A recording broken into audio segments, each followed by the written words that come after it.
आई B S या आई B D ये एक ऐसा प्रॉब्लम है मैदे के हवाले से जिसमें बहुत सारे लोग अक्सर कंफ्यूज रहते हैं। इवन बाज़ों का डॉक्टर्स भी जब पेट की बीमारियों के हवाले से यानी क्लियर नहीं होते तो वो उसको सिंपली आई बी एस या आई बी डी का नाम दे देते हैं। और आज मैं आपके साथ डिस्कस करूंगा कि आई बी एस और आई बी डी में बुनियादी तौर पर फ़र्क क्या है और इनको ठीक करने के लिए आपको कौन सी अप्रोचेज़ इस्तेमाल करनी चाहिए।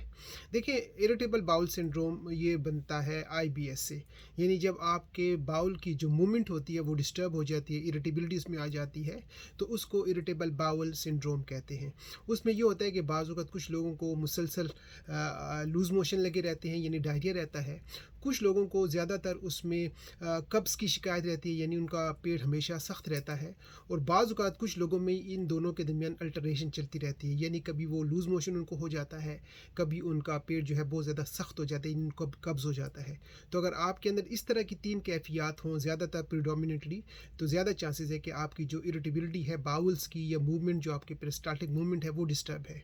और इसका ज़्यादातर ताल्लुक होता है जब आपका ब्रेन और आपके गट के दरमियान या इंटेस्टाइन्स के दरमियान प्रॉपर तरीके से कोऑर्डिनेशन नहीं होती। तो इसका ताल्लुक ज़्यादातर ब्रेन के साथ होता है कि जब आप कोई स्ट्रेस लेते हैं, एंजाइटी लेते हैं, या अगर आप ऐसे कोई खाने खाते हैं जिसमें बहुत ज़्यादा मसाले हैं या जिसमें बहुत ज़्यादा फर्मेंटेड कार्बोहाइड्रेट्स हैं, तो उस वजह से ये होता है कि आपका जो आंतों की मूवमेंट है वो डिस्टर्ब हो जाती है, या तो बहुत तेज़ होना शुरू हो जाती है और आपको बार बार टॉयलेट की तरफ जाना पड़ता है, जिसको गैस्ट्रोकॉलिक रिफ्लक्स भी कहा जाता है कि आप खाना खाते हैं और खाना खाने के बाद बाज़ लोग आपने देखा होगा फ़ौरन वो टॉयलेट की तरफ भागते हैं, या जिन लोगों को दिन में 4 से 5 मरतबा टॉयलेट जाने की प्रॉब्लम होती है, सुबह उठ के भी जाते हैं, दोपहर को जाते हैं, इवन दफ्तर में जो लोग काम करते हैं उनको टॉयलेट जाना पड़ता है। तो जब आपके मैदे के अंदर इरिटेबिलिटी ऑफ बाउल्स होगी तो उसको आई बी एस कहा जाता है या इरिटेबल बाउल सिंड्रोम कहते हैं।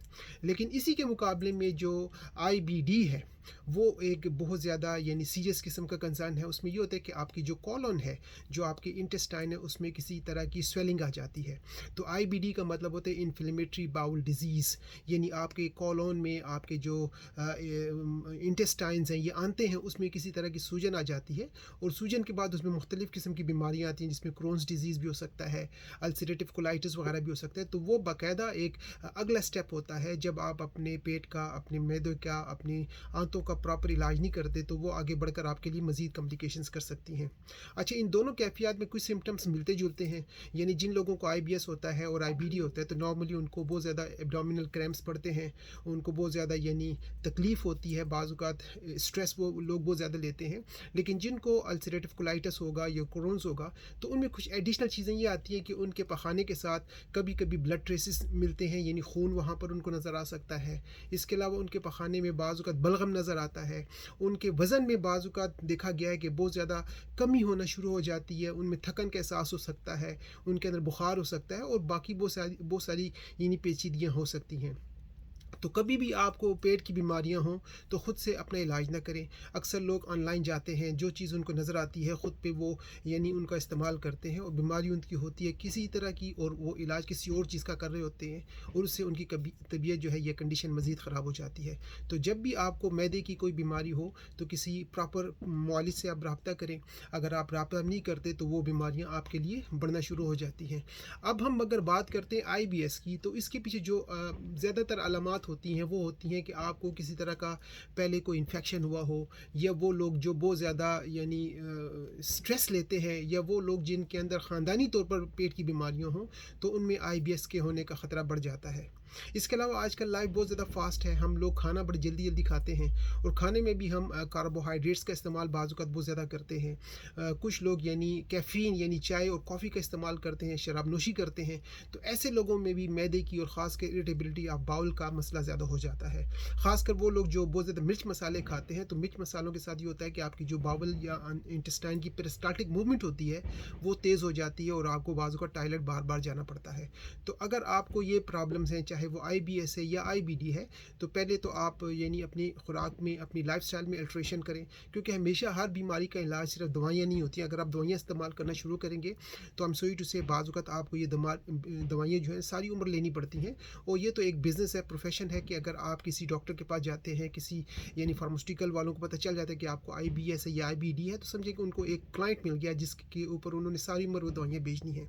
आप में से अक्सर लोग सुबह उठकर खाली पेट बहुत सारी मैदे की दवाइयाँ लेते हैं, और डॉक्टर वो आपको कहते हैं बस ये आपने जारी रखनी है।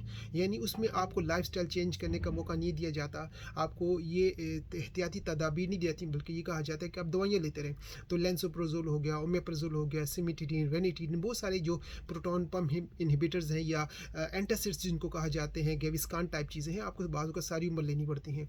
लेकिन इसमें भी बहुत सारी ऐसी चीज़ें हैं जिनका अगर आप इनिशियली स्टार्ट करें तो इस बीमारी को ख़त्म कर सकते हैं। सबसे पहले तो आपको ये करना चाहिए कि अपने आप को रिलैक्स रखने की कोशिश करें, क्योंकि जो लोग ज़्यादा स्ट्रेस रहते हैं उनके अंदर इरिटेबिलिटी ऑफ बाउल्स या IBS का मसला ज़्यादा होना शुरू हो जाता है। तो अपने आप को आप रिलैक्स करें, वो चीज़ें करें जिसके साथ आपका माइंड बेहतर रहे, आप सुकून से रहें और आपके मैदे की जो कंडीशन है वो बेहतर रहे।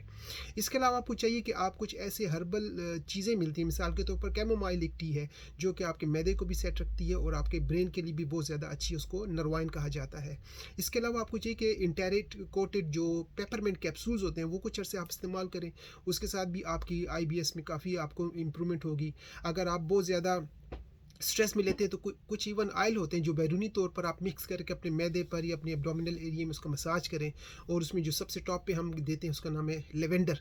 तो लेवेंडर को आप इस्तेमाल करें तो लेवेंडर की स्मेल से आप एक रिलैक्स भी होंगे, और अगर आपके आंतों की मूवमेंट में कोई प्रॉब्लम है, कंजेस्शन है, कॉन्स्टिपेशन का खासकर मसला है, तो वो जो स्लगिश मूवमेंट है उसके साथ बेहतर हो सकती है। इसके अलावा आपको अपनी डाइट में कोशिश करनी चाहिए जो प्रोबियोटिक्स होते हैं वो ज़्यादा इस्तेमाल करें। कुछ अर्से के लिए शुरू में आपको मिनिमम 4 हफ्ते के लिए ट्रायल पर इस्तेमाल करना चाहिए, और देखें कि उसके बाद आपके आंतों की जो मूवमेंट है वो बेहतर होती है, तो उसको कुछ मज़ीद आप डॉक्टर से मशवरा करने के बाद कंटिन्यू भी कर सकते हैं। अच्छा, बाज़ लोगों को उनके मैदे के अंदर कुछ एंजाइम्स की कमी होती है जिनको डाइजेस्टिव एंजाइम्स कहते हैं।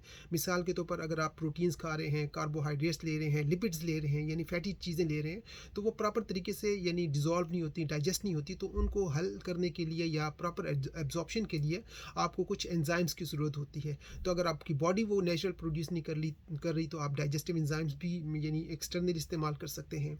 जहाँ तक होम्योपैथी की बात है तो हमारे पास बहुत सारी ऐसी मेडिसिन हैं जो कि हेल्प करती हैं। मिसाल के तौर पर एक मेडिसिन है जो कि हम अपने तमाम मरीज़ों को जिनको IBS का मसला होता है उसमें हम शुरू में देते हैं, उसका नाम है नक्स वोमिका। तो वो आप 200 की पोटेंसी में रोज़ाना एक डोज ले सकते हैं।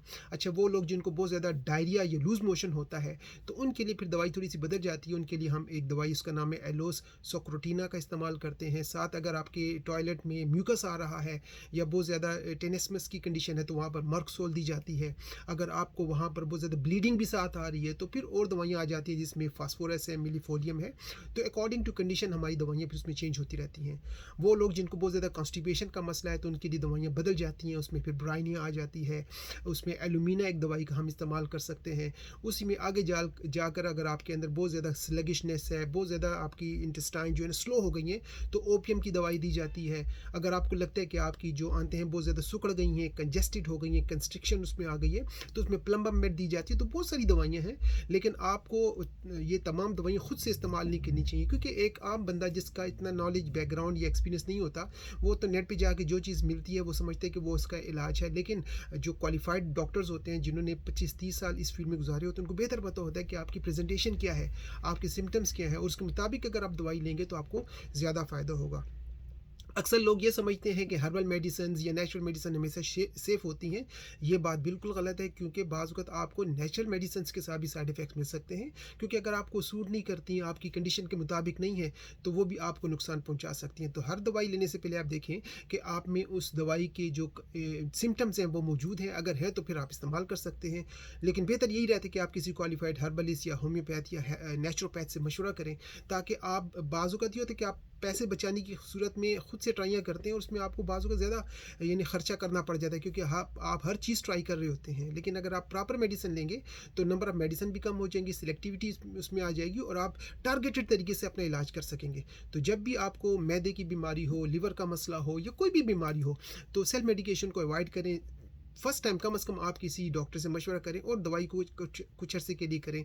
और अगर आपका मैदा ठीक है तो आप समझ सकते हैं कि आपकी ओवरऑल ज़िंदगी कितनी बेहतर हो सकती है। अगेन अगर आपको कुछ हेल्प मुझसे चाहिए, मेरा क्लिनिक बर्मिंघम यूके में है, तो आप मुझसे टेली कंसल्टेशन भी ले सकते हैं। लेकिन इसके अलावा भी अगर आप हमारी वेबसाइट पे जाएँ तो ये जो बीमारी मैंने IBS IBD बताई, आप उसका यानी फिल इन करें फॉर्म, तो हम आपको उसके मुताबिक जो आपके सिम्टम्स होंगे एक रेडीमेड किस्म का बॉक्स बना कर देंगे, जिसमें आपके लिए कुछ होम्योपैथिक मेडिसिन होंगी। इसके अलावा हम देखेंगे बताएंगे कि अगर आपको ज़रूरत है तो उसमें हम प्रोबायोटिक्स का इस्तेमाल कर सकते हैं। जो मैंने बताया लेवेंडर ऑयल है तो वो भी हम इसमें डालेंगे, यानी इस बॉक्स के अंदर कुछ ऐसी रेमेडी शामिल की जाएंगी जो आप हमें बताएंगे कि आपके सिम्टम्स क्या हैं। आपको IBS है या IBD है, क्रोन्स है, अल्सरेटिव कोलाइटिस है, डाइवर्टिकुलाइटिस है, सीलियक डिसऑर्डर है, तो जो भी मैदे की बीमारियाँ उसके मुताबिक दवाइयाँ आपकी बदलती रहेंगी। लेकिन अगर आप प्रॉपर इलाज करेंगे तो आपको काफ़ी फ़ायदा हो सकता है और आप इन कंडीशंस को बेहतर भी कर सकते हैं। अपना बहुत ख्याल रखें। दोबारा आपके साथ किसी और मौजू पर बात होगी। अगर आपको वीडियो पसंद आई तो उसको लाइक, सब्सक्राइब और शेयर भी करें। और अगर आपने कोई क्वेश्चन करना है तो आप मुझे यानी मैसेज भी कर सकते हैं। अपना ख्याल रखिए। बाय।